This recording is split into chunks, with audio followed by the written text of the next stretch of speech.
प्रतिदिवशी देवाची इच्छा आमच्या जीवनामध्ये काय आहे हे आम्हाला पवित्र शास्त्रातून समजून घेण्याची गरज आहे.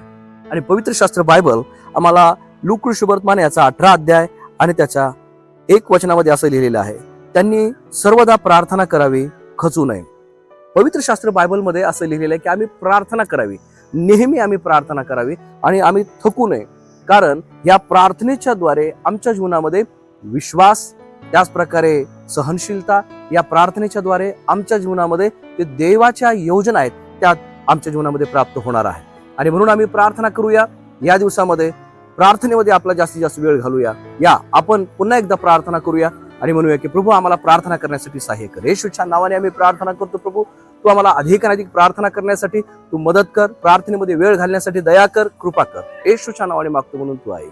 आमेन. याच प्रकारे आपण रोज देवाची इच्छा काय आहे हे समजून घेण्याचा पवित्र शास्त्रामधून प्रयत्न करूया. देव बाप आपल्या सर्वांना आशीर्वादित करो. आमेन.